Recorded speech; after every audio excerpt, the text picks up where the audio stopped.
estudiando segunda de Tesalonicenses capítulo 3. Vamos a comenzar en el versículo 6 en esta mañana. Y se acuerdan que estábamos hablando que Pablo comienza el capítulo 3 diciendo que va a empezar instrucciones y está empezando como a concluir la carta. Y lo que está haciendo en este capítulo es poder dar instrucciones a la iglesia de cosas prácticas. Y lo que vamos a ver en esta mañana es en cuanto al trabajo. Vamos a estar hablando en cuanto al trabajo y vamos a estar viendo el trabajo que honra a Dios. En este tiempo hay muchas personas en donde hacen una separación de lo que es la vida cristiana y lo que es el trabajo. Hasta decimos, eso es diferente. Una cosa es el trabajo y una cosa es mi vida como cristiano. Pero hay un pasaje en 1 Corintios 10:31 que dice que todo lo que hagamos, ya sea de palabra o en hecho, que lo hagamos todo para la gloria del Señor. Pregunta, ¿ese todo incluye nuestra manera de trabajar? Y es algo bien importante, que Dios quiere que le honremos a través de nuestro trabajo, en la manera como lo hacemos. Todo lo que hacemos a través del trabajo tiene que traer gloria y honra a nuestro Dios. Entonces, pensando en esto, vamos a segunda de Tesalonicenses capítulo 3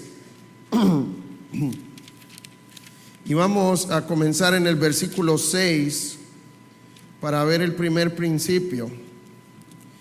Pero os ordenamos, hermanos, en el nombre de nuestro Señor Jesucristo, que os apartéis de todo hermano que ande desordenadamente y no según la enseñanza que recibisteis de nosotros.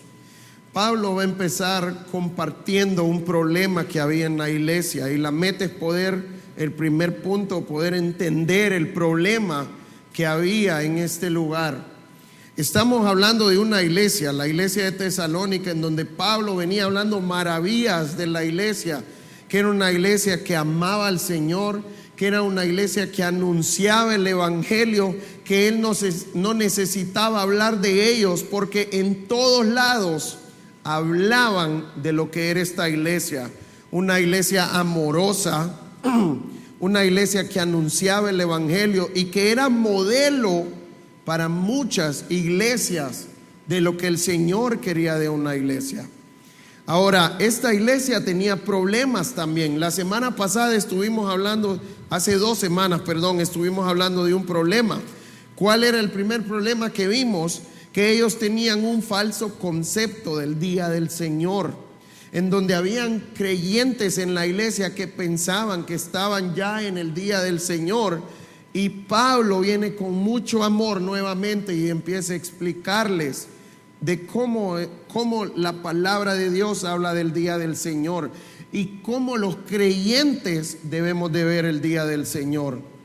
Ahorita está presentando otro problema. Primero habla de que habían personas que andaban desordenadamente, primeramente. No ha dicho específicamente en qué andaban desordenadamente. ¿Y qué es la idea de andar desordenadamente? Nos dice también en el final del pasaje, y no según la enseñanza que recibisteis de nosotros. Pablo era apóstol de Jesucristo. Él tenía la autoridad para hablar de parte de Dios. ¿Y cuál era la idea de lo que Pablo está diciendo? Según la enseñanza que recibisteis de nosotros, está hablando de conforme a la voluntad de Dios. Cuando nosotros andamos desordenadamente, cuando vivimos de una manera que no es congruente a lo que la palabra de Dios dice para sus hijos.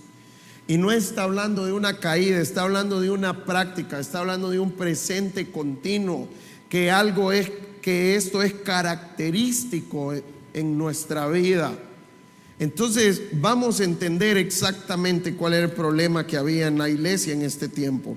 Si se fijan en el versículo 11 dice: porque oímos que algunos de entre vosotros andan desordenadamente y muestra el problema específico: no trabajando en nada, sino entremetiéndose en lo ajeno.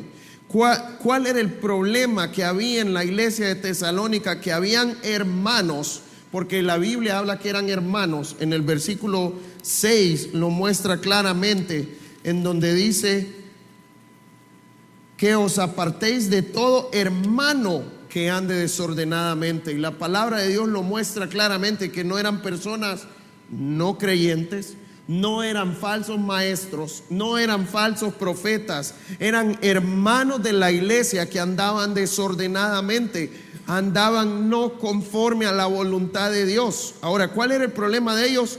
Dice que no trabajaban en nada, y por estar ociosos, ¿cuál era el siguiente paso? Se entremetían en la vida de otras personas. Como decimos en el buen hondureño, andaban chismeando de otras personas. ¿Cuál es la idea de chismear o cuál es la idea de entremeterse en las vidas de otras personas? Cuando yo estoy hablando de otras personas sin ir a hablar con ellos. ¿Qué es lo que el Señor nos manda? En Gálatas 6:1 dice que si nosotros sorprendemos a algún hermano en alguna falta, Pablo les dice: vosotros que sois espirituales, no dice chismeen de lo que él está haciendo, dice que lo restauremos con espíritu de mansedumbre. ¿Cuál debe de ser la actitud de la iglesia ante un hermano que anda en pecado?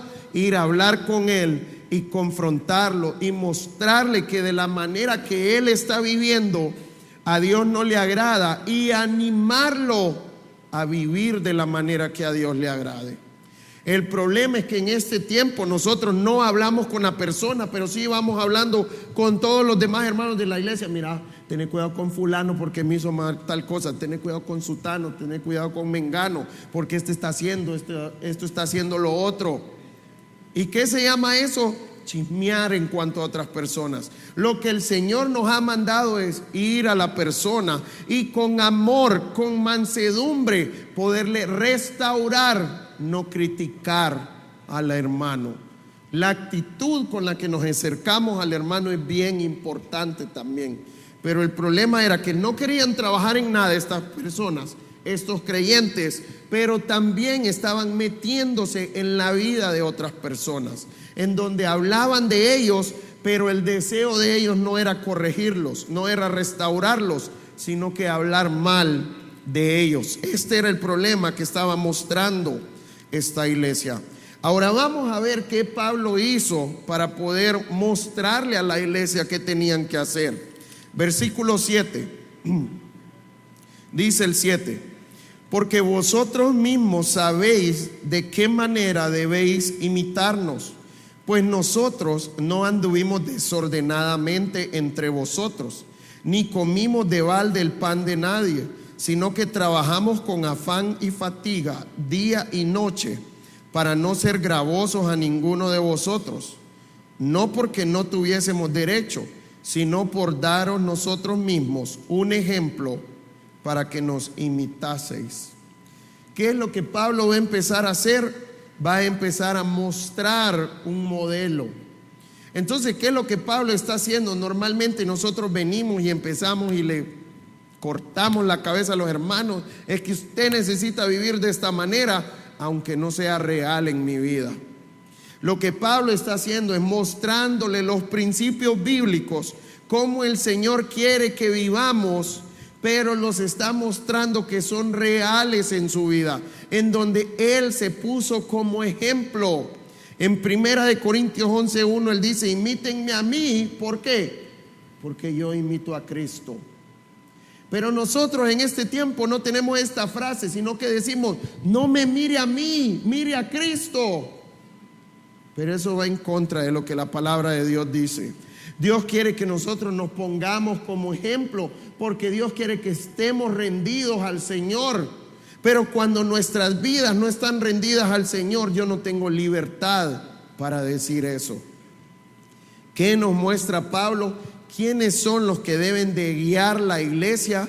Personas que aman al Señor, que están rendidos al Señor y que a través de su vida muestran un modelo de cómo el Hijo de Dios debe de vivir delante del Señor. Ojo, no nos equivoquemos, no es que los líderes no van a pecar nunca. La diferencia es que habla que andan desordenadamente cuando hay una práctica en nuestras vidas. Como hijos de Dios vamos a caer en pecado. Lo que necesitamos tener cuidado es que esto no sea una práctica en nuestras vidas. Y si es una práctica en nuestras vidas, necesitamos apartarnos y arrepentirnos. Y esto es lo que Pablo empieza a hacer, le empieza a mostrar a través de la vida de él, y habla de nosotros. ¿Por qué habla en plural? Porque está hablando de Pablo, Silvano y Timoteo, las personas que estaban guiando la iglesia en el tiempo que Pablo estuvo sirviendo entre ellos. Ahora, ¿cómo muestra el modelo Pablo? No es lo que yo quiero, sino que es lo que el Señor quiere. Es conforme a la voluntad de Dios. Y por eso nosotros necesitamos estar seguros que estamos viviendo conforme a la voluntad de Dios, para poder mostrar y ser modelos para nuestros hermanos en la iglesia. Ahora, ¿qué muestra en el versículo 8? Dice el 8, dice: no anduvimos desordenadamente, dice primero, ni comimos de balde el pan de nadie. ¿Qué significa comer el pan de balde de las personas? Creo que el contraste que muestra Pablo nos ayuda a ver qué es lo que quiere decir Pablo. Sino que trabajamos con afán y fatiga día y noche para no ser gravosos a ninguno de vosotros. ¿Cuál es la idea de no comer el pan de balde? Cuando nosotros nos estamos aprovechando de otras personas, en donde otras personas nos están sosteniendo porque yo no quiero trabajar realmente. Esta es la idea de no comer el pan de balde de nadie, de no aprovecharnos de otras personas en la iglesia. Ahora, ¿cómo él dice que no se aprovechó de nadie? Que por eso él trabajaba con afán y fatiga día y noche. ¿De qué manera trabajaba Pablo? Dice que era con afán y fatiga. ¿Y cómo lo muestra? Trabajando de día y de noche. Ahora, yo quiero que usted pueda meditar en algo. Pregunta: Pablo dice que trabajaba de día y de noche, trabajaba diligentemente. Esta es la meta. El hecho de que Pablo trabajara diligentemente o de día y de noche llevó a Pablo a decir: no, Señor, yo no puedo servirte porque estoy muy cansado, porque estoy trabajando de día y de noche. A eso lo llevó esto a Pablo. No, él siempre estaba listo para compartir el evangelio con otras personas, para mostrarle la voluntad de Dios a cada hermano en la iglesia, a seguir mostrando la voluntad de Dios en la iglesia. El hecho de que nosotros digamos que un trabajo nos va a ser un impedimento para servir al Señor, no es lo que el Señor quiere, o no es su voluntad. Y necesitamos tener bien claros que nuestra prioridad debe de ser Dios. Cuando yo empiezo a decir: no, Señor, estoy cansado, no voy a ir al grupo casa. No, Señor, estoy cansado, no voy a ir al estudio hoy. No voy a ir a la iglesia. ¿Sabe cuál es el problema? Con esto no estoy diciendo que usted no puede tener un problema en el trabajo y faltar a algo. El problema es que esto sea una práctica en su vida, en donde no va nunca al grupo casa porque no tiene tiempo, porque tiene mucho trabajo, o porque no quiere discipularse, también porque dice: no tengo tiempo para hacerlo. El trabajo, lo que Dios quiere es que esto no quite el lugar de Dios. Tengamos cuidado en estar endiosando un trabajo en donde quito a Dios de donde Él debe de estar, y nuestro Dios, ¿quién se convierte?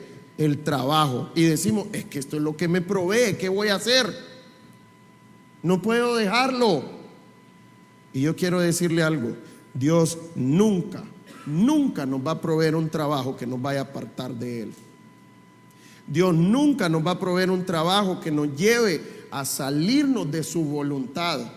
Y esto es algo que los hijos de Dios debemos de tener bien claro, porque a veces lo que decimos es que esto es lo que me da el sustento, ¿qué puedo hacer? Y a veces hasta entramos en cosas que a Dios no le agradan con esa excusa de que es nuestro sustento. Y es algo que los hijos de Dios debemos de cuidarnos. La otra parte es también que ¿qué era lo que Pablo hacía? ¿Alguien sabe a qué se dedicaba Pablo? Su oficio era hacer tiendas. Y lo que quiero que muestre es que él estaba en Grecia. ¿Qué era lo que pasaba en Grecia? Ellos miraban el trabajo manual como lo más bajo para hacer. El que hacía el trabajo manual eran las personas menos importantes para los griegos. O era un trabajo que era ofensivo en la manera de verlo. Era una ofensa trabajar en cosas manuales. ¿Y qué era lo que Pablo estaba haciendo? Estaba haciendo tiendas. ¿Y por qué Pablo hacía eso? En el 9 nos dice: no porque no tuviésemos derecho, sino por daros nosotros mismos un ejemplo para que nos imitaseis. En este tiempo ahora nosotros decimos: Señor, tanto que trabajé y voy a agarrar ese trabajo, Señor. ¿Cuánto yo estudié para agarrar eso? Y a veces pensamos que es un trabajo el que nos sostiene. Pero ¿quién es el que sostiene a los hijos de Dios? ¿El trabajo o Dios? Pero díganlo con seguridad. Eso. Ese es el problema, que a veces no tenemos esa seguridad. ¿Por qué? Porque ¿qué hacemos muchas veces? Cuando nos quedamos sin trabajo, uy, Señor, viene el pago de la casa, viene la comida, ¿y qué voy a hacer? Voy a ir a raspar la tarjeta. Señor, tú me vas a proveer después. Eso es lo que el Señor quiere si no tengo trabajo. Pero esa es la manera como nosotros conseguimos nuestro sustento, en vez de confiar que Dios tiene un plan, que Dios nos va a guardar, que Dios va a hacer algo en nuestras vidas. Y esta es la convicción que necesitamos llegar cada uno de nosotros. ¿Sabe cuál es el problema? Que nosotros los hombres, lo que pasa es que nuestro sustento es el trabajo y no el Señor realmente. Y yo quiero animarle, porque todos tenemos la misma lucha. Nosotros tenemos que comer, ¿sí o no? Tenemos que vestirnos. Estamos preocupados porque nuestros hijos coman, estudien. Todos pasamos por las mismas luchas. Y sabemos que es difícil. Pero necesitamos entender que nuestro sustento debe ser el Señor. Y pedirle al Señor: Señor, ayúdame a confiar que eres tú quien me sostiene y que no es un trabajo, Señor. Esto es lo que necesitamos hacer. Y si Dios va a usar cualquier cosa para proveernos, que sea lo que viene del Señor realmente. Yo le quiero hacer una pregunta. Pablo era una persona letrada, había tenido la mejor educación que había en ese tiempo. Él pudo haber conseguido cualquier otro trabajo, sí, pero él sabía que Dios usaba eso para proveerle y para ser modelo a sus hermanos en la iglesia. Así que no tiene que ver con el trabajo que yo haga, sino que tiene que ver con lo que Dios quiere hacer en nuestras vidas y cómo el Señor quiere usarnos. Ok, ahora vamos a entender ahora qué es la idea de trabajar con diligencia. ¿Para qué debemos de hacerlo? Ya hablamos del versículo de 1 Corintios 10:31, que debemos de trabajar para su gloria, hacerlo como Él quiere también.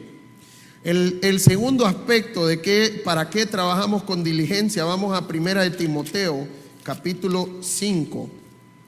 Y vamos a empezar a leer en el versículo 3. El versículo 3 nos dice: honra a las viudas que en verdad lo son.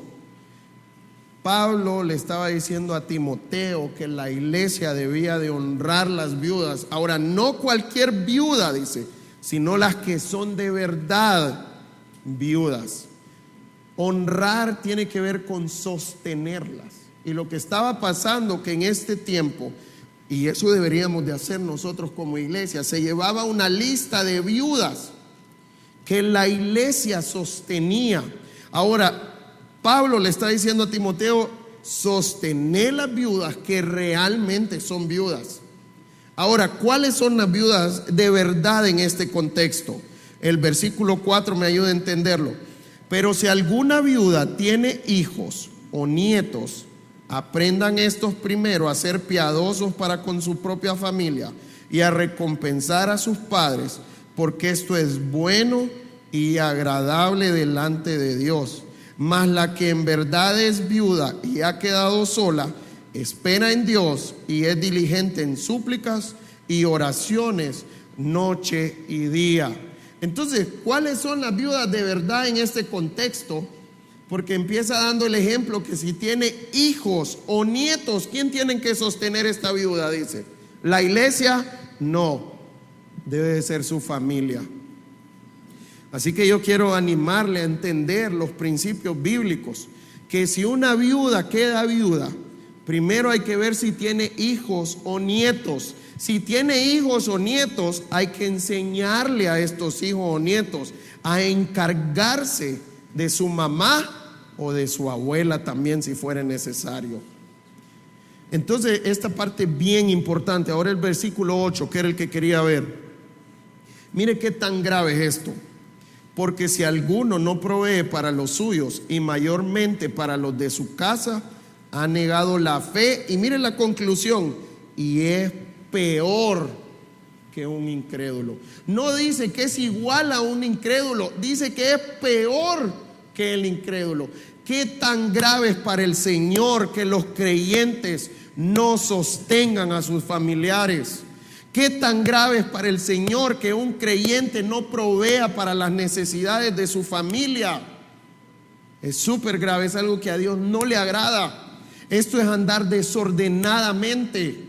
Cuando no proveo para las necesidades de mi familia, cuando solo estoy dispuesto a estirar las manos y que me den los demás.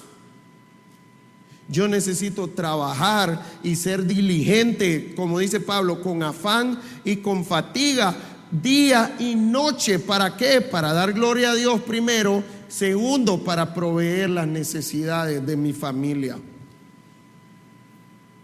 Tercero, segunda de Corintios, capítulo 8.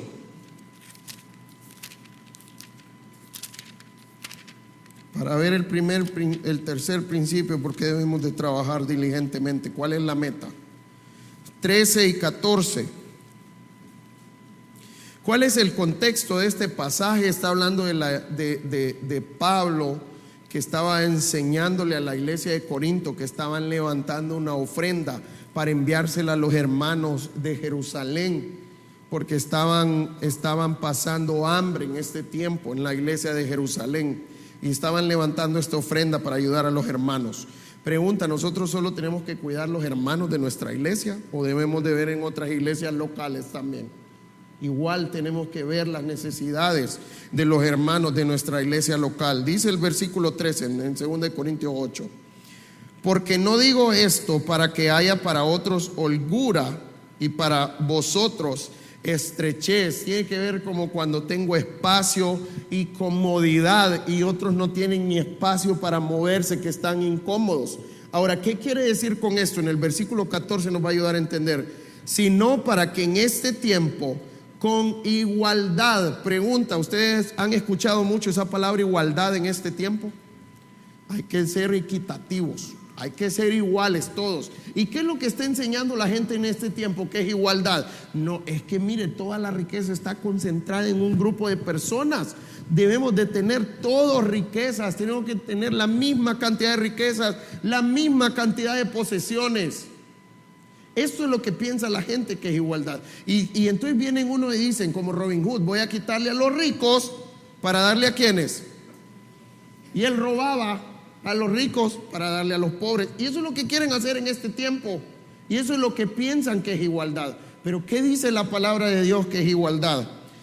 Al final dice, en el 14 dice la segunda parte: la abundancia vuestra supla la escasez de ellos, para que también la abundancia de ellos supla la necesidad vuestra, para que haya igualdad. Entonces, ¿qué es lo que pasa? Si yo tengo abundancia en algo, ¿para qué Dios me dio abundancia? para ayudar a las necesidades de otros hermanos. Y si yo tengo una necesidad de algo, ¿a través de quién la va a suplir el Señor? Muchas veces, a través de mis hermanos. Y esto es lo que pasa, que yo tengo abundancia de esto, yo puedo apoyar al hermano que esté en necesidad. Para eso Dios me da abundantemente. ¿Y qué va a pasar? Que si un día usted tiene necesidad, Dios va a mover a otros hermanos en la iglesia que tiene abundancia. ¿Para qué? Para proveerle para su necesidad también. Y esta es la idea de lo que Dios quiere que trabajemos diligentemente también para compartir con otras personas. ¿Sabe cuál es el problema? Que nosotros solo acumulamos para nosotros y para la familia. Pero si Dios le ha dado más, ¿para qué es? Para compartir con los hermanos que tienen necesidad realmente. Ok, ¿cuál es la siguiente? Para dar a su obra. Vamos a 1 Corintios, capítulo 16, y vamos a leer en el versículo 2. Cada primer día de la semana, cada uno de vosotros ponga aparte algo según haya prosperado, guardándolo para que cuando yo llegue no se recojan entonces ofrendas. Vamos a sacar principios de la ofrenda que tenemos que darle al Señor. ¿Qué es la ofrenda? Es cuando yo estoy en una iglesia local en donde recibo mi crecimiento, en donde el Señor quiere que sirva y Dios quiere que yo ofrende en esta iglesia. ¿Y para qué sirve la ofrenda? No es para engordar al pastor, sino para que la ofrenda sirve para anunciar el evangelio, para hacer el ministerio. Entonces yo debo de ser diligente y ver si estoy en una iglesia en donde se está haciendo el ministerio, en donde se está compartiendo el evangelio, en donde se están usando los recursos como el Señor quiere también. Y en esta iglesia en donde el Señor quiere que ofrendemos, para que el dinero no sea un impedimento para hacer el ministerio. Entonces, ¿cómo debemos de hacer principios para esto, para darle al Señor en su ofrenda? Uno dice: cada primer día de la semana cada uno de vosotros ponga aparte algo. ¿Por qué habla cada primer día de semana? Porque el sistema de pago en este tiempo era semanal. Entonces, ¿qué es lo que está diciendo Dios? El principio que nos da: que cada vez que nosotros recibimos algo como sueldo de nuestro trabajo, ¿qué es lo que tenemos que hacer? Necesito poner aparte algo para cuando llegara Pablo, dice, y no se recogieran ofrendas. Entonces, ¿cuál es la idea con esto? Primero, necesito ver que Dios debe de ser lo primero en mi vida. Nosotros lo que hacemos es que cuando recibimos el sueldo, venimos y hacemos un presupuesto: casa, carro, gasolina, todo, comida. Y lo último que dejamos en el presupuesto, ¿qué es? La ofrenda. Decimos: bueno, de lo que me sobra, vamos a darle al Señor. Pero eso es darle el primer lugar a Dios. ¿Qué es lo primero que debe de haber en nuestro presupuesto? Si Él es nuestro sustento, si Él es nuestro proveedor, debe de ser la ofrenda. Y voy a sacarla, y no es la idea de que no, hoy voy a dar tanto. No, necesito planearlo. ¿Cuál es la meta? Que a veces dicen que cuando van a recoger ofrendas, la gente empieza a ver: uy, uno de a 500 es muy grande Señor. Entonces, ¿cuál es la meta? Que tiene que ser lo primero en nuestras vidas, el Señor. Segundo, tiene que ser algo planeado y tiene que ver con compromiso también, con ser constantes en dar esto. Pregunta: si usted planea comprar una casa, usted sabe que a lo que entra con eso, que necesita tener constancia en el pago de su casa. Cada fecha de ese mes usted necesita pagar. Usted no le va a decir al banco: mire, no pude hacerlo este mes, así que la próxima nos ponemos a cuentas. Eso es lo que hacemos con un banco nosotros. Y así queremos agarrar a Dios como un banco: Señor, ahorita no te voy a ofrendar porque no me ajustó, me pongo doble el siguiente mes. Entonces necesitamos planear cómo vamos a darle al Señor y ser constantes en lo que nos hemos comprometido con el Señor que vamos a dar. El siguiente punto, vamos a 2 de Corintios, el siguiente principio en cuanto a darle al Señor. 2 de Corintios capítulo 8, versículo 3 y 4 vamos a leer. Dice el 3. Pablo empieza a dar una ilustración o empieza a mostrar la iglesia de Macedonia, que dice que era extremadamente pobre, no tenía ni para su sustento. Ahora mire de qué manera daba esta iglesia al Señor. Versículo 3: pues doy testimonio de que con agrado han dado conforme a sus fuerzas y aún más allá de sus fuerzas, pidiéndonos con muchos ruegos que les concediésemos el privilegio de participar en este servicio para los santos. Entonces, ¿qué está diciendo? Esta gente rogaba que Pablo les permitiese compartir con ellos. Más bien nosotros a veces decimos: si yo estoy para que me den, no para dar, denme mejor. No importa en la situación económica en la que estamos, Dios siempre que le dé, quiere que siempre le demos a Él. Y que compartamos con las personas que tienen necesidad también. Nunca vamos a poder decir: yo estoy para que me den más bien. Y yo quiero animarle en esta parte, porque esa es nuestra manera de pensar muchas veces.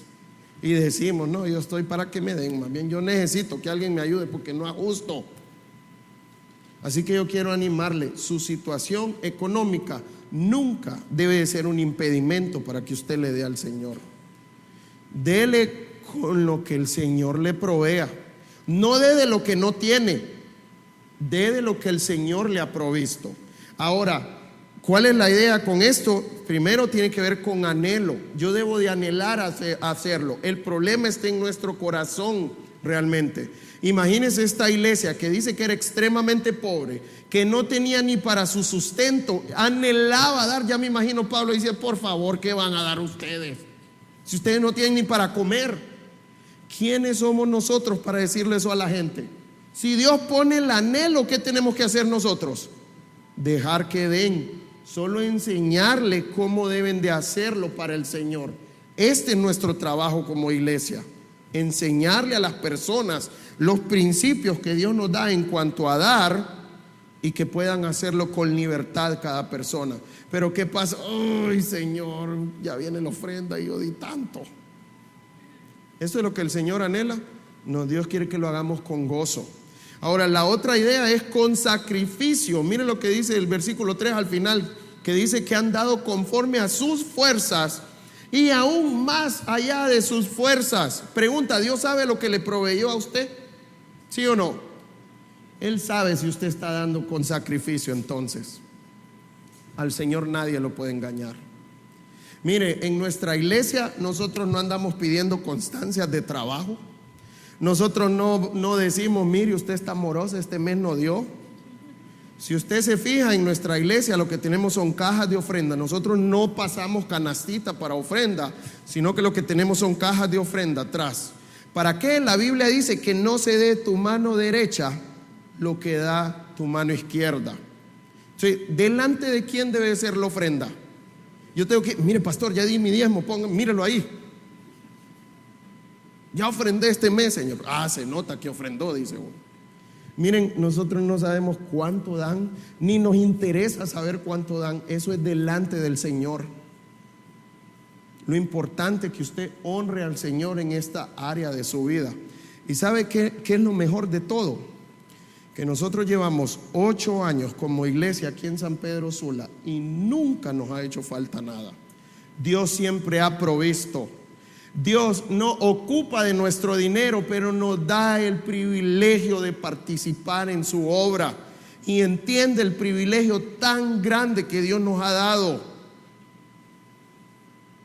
Pero como les digo, todos los que están aquí hace tiempos saben que nunca hemos pedido ofrenda, que enseñamos lo que la Biblia dice de la ofrenda y que Dios trabaja en sus corazones. Esto es la voluntad de Dios y nunca nos ha hecho falta nada. Y esto no es gloria de nosotros, es gloria de Dios. Dios es el que nos provee cada día para hacer el ministerio. pero Dios quiere usarlos a cada uno de ustedes para que el dinero no sea un impedimento para hacer el ministerio.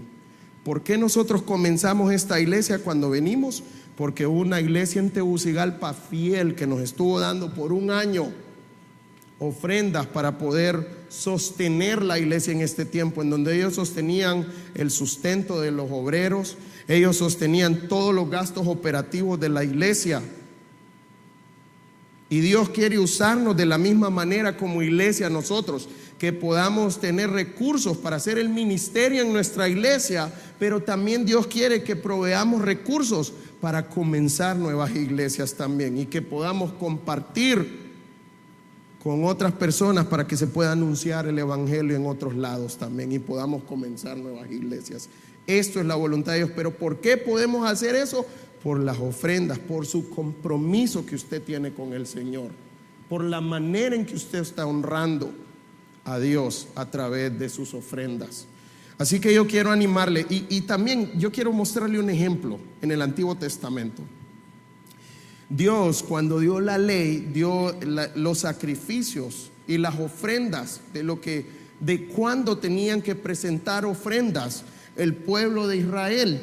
Y Dios dijo que cuando nacía un niño tenían que ir a presentarlo al templo y tenían que llevar una ofrenda. Ahora, si ustedes se fijan, Dios puso diferentes tipos de ofrendas según la condición social que usted tenía. Les voy a hacer un ejemplo, una pregunta. ¿Qué presentaron los papás de Jesús como ofrenda cuando lo tuvieron a él? 2 palominos. Y esta ofrenda era para familias que no tenían muchos recursos. La familia de Jesús no era una iglesia millonaria o rica. Era una iglesia, era una familia que no tenía recursos, y por eso presentaron 2 palominos. Ahora, ¿qué presentaban las familias que tenían recursos? Un cordero ya. Entonces, ¿cuál es la meta que debemos de dar de lo que Dios me ha dado, pero con sacrificio? La Biblia dice, conforme a sus fuerzas y aún más allá de sus fuerzas. Pero nosotros decimos, Señor, ya te estoy dando tanto, ¿qué más querés? Todo es entender lo que Dios ha hecho por nosotros y su voluntad realmente. Así que yo quiero animarle, sígale dando al Señor como el Señor quiere, y que el dinero no sea un impedimento en nuestra iglesia para poder hacer el ministerio. Ok, vamos al siguiente punto. Dios le va a dar instrucciones tanto a la iglesia como a las personas que están en el pecado. Entonces vamos a ver en el versículo 10 ahora, en 2 de Tesalonicenses capítulo 3 versículo 10, para ver el último punto, las instrucciones que les da cada uno. Dice el versículo 10, porque también cuando estábamos con vosotros os ordenábamos esto: si alguno no quiere trabajar, tampoco coma, porque oímos que algunos de entre vosotros están desordenadamente, no trabajando en nada, sino entremetiéndose en lo ajeno. A los tales mandamos y exhortamos por nuestro Señor Jesucristo, que trabajando sosegadamente coman su propio pan. El Señor le empieza a dar instrucciones, y la primera instrucción es para la iglesia. En el versículo 7 ya le había dado la primera. Dice que os apartéis de todo hermano que ande desordenadamente. Pregunta, ¿apartarnos de nuestro hermano es que lo vamos a correr de la iglesia? ¿Qué piensan? Que eso es lo que normalmente hacemos ahora en este tiempo. Un hermano anda en una práctica de pecado, no, ese hombre hay que apartarlo de la iglesia,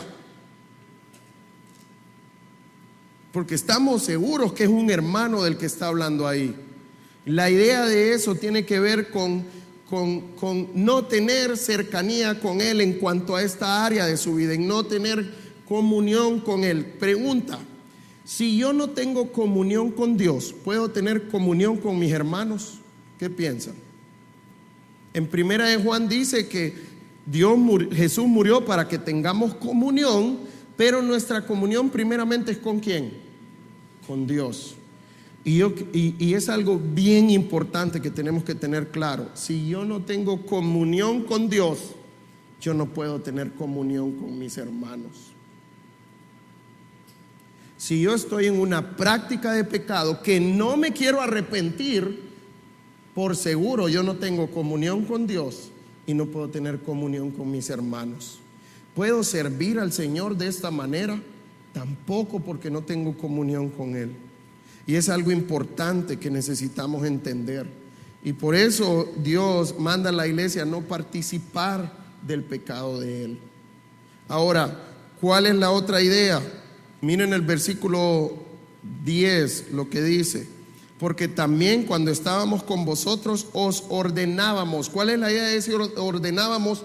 Es imperfecto, es algo que Él estuvo repitiendo mientras estuvo con ellos. Ahora, constantemente, ¿qué era lo que les ordenaba? Dice, si alguno no quiere trabajar, tampoco ¿qué? Coma. Entonces, ¿cuál es la idea para la iglesia? Dejar que la persona lleve las consecuencias de su pecado. Yo quiero hacerle una pregunta. ¿Eso es duro, sí o no? Es durísimo. Y no lo digo yo, lo dice el Señor. Porque cuando uno lo ve emocionalmente, a uno le puede eso. Pero ¿qué es lo que el Señor le está diciendo a la iglesia? Deje que esa persona lleve las consecuencias de su pecado. Entienda que ese es un pecado grave. ¿Sabe qué es lo que pasa cuando nosotros proveemos a esa persona que no quiere trabajar? No dejamos que vengan las consecuencias de Dios, y Dios va a salpicar esas consecuencias a nosotros también. Y yo quiero animarle a que nos cuidemos como iglesia. Mire que a nuestra iglesia llegó un hombre una vez que cuando uno lo miraba, se miraba que él estaba enfermo físicamente, que no comía, él se miraba mal. Y empezó a pedir ayuda aquí en la iglesia. Pero después de un tiempo nos dimos cuenta que él conocía los trabajos de todos los hombres de la iglesia, y él iba donde cada hombre a pedirle dinero a cada hombre. Cuando nos dimos cuenta, hablamos los hombres y lo que acordamos era que le íbamos a proveer trabajo a este hombre, a ver qué decía, para que consiguiera su sustento. Cuando le dijimos que queríamos darle un trabajo, no, eso no me gusta, dijo él. ¿Y qué nos tocó hacer?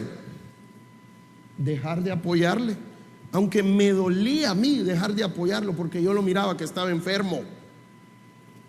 Emocionalmente él me mataba a mí. Pero ¿qué es lo que dice la palabra de Dios? Que el que no quiere trabajar, que tampoco coma. Y esas son consecuencias de sus pecados. Y es duro, es pesado, sí, pero eso es lo que el Señor nos muestra en su palabra.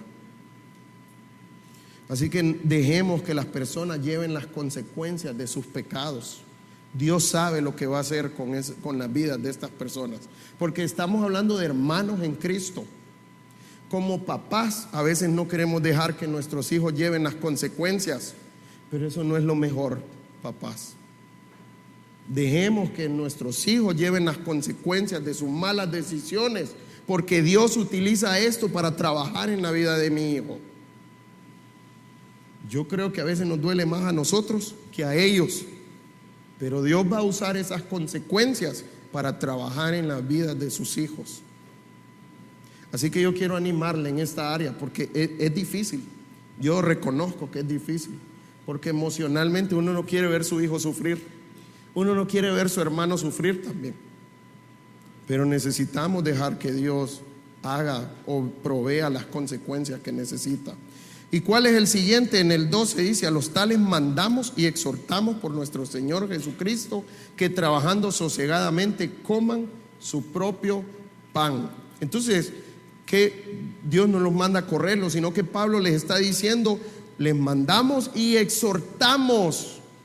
¿Qué es lo que tenemos que hacer con estos hermanos? Animarlos a dejar su pecado. Pero yo voy a decir: no, este hermano nunca deja el pecado, así que no voy a trabajar con él ya. ¿Esto es la voluntad de Dios? ¿Esto es lo que el Señor anhela? ¿Esto es mostrar el amor con mi hermano? Yo necesito orar por él para que el Señor provea arrepentimiento, pero necesito ir también a decírselo con amor y animarlo. Eso a Dios no le agrada, necesita dejar esa práctica. Y es algo en lo que nosotros necesitamos crecer como iglesia, cada uno de nosotros. Y la actitud y la manera como nos acercamos es importante también. Debe demostrar amor nuestra manera de hacerlo también. Y no nuestro amor, el amor de Dios. Ahora, ¿qué le manda Dios al que está en pecado? En el versículo 12 lo manda que se aparte de esa práctica, que se aparte de ese pecado que él está. Y aquí está hablando específicamente de los que no quieren trabajar y quieren aprovecharse de las otras personas. Trabaje, gánese el pan como el Señor quiere. Segundo, dejar de aprovecharse de los hermanos. Esto es algo bien importante. Y tercero, que trabaje con diligencia, viendo el ejemplo de Pablo también. Pablo hacía tiendas y la gente decía: eso no es nada, ¿qué estás haciendo, Pablo? Pero eso era lo que le proveía el Señor para proveer para sus necesidades y la de sus hermanos, y era para poder darle al Señor. Dejémonos guiar por el Señor y que el Señor provea lo que Él quiere proveer en nuestras vidas. A veces nosotros decimos: no, yo tengo tal título, no tengo el perfil para ese trabajo. ¿Está confiando en su título o está confiando en el Señor? Y yo quiero animarle que Dios sea nuestro sustento y que podamos trabajar diligentemente y haciendo la voluntad de Dios, y que nuestro trabajo le dé honra al Señor.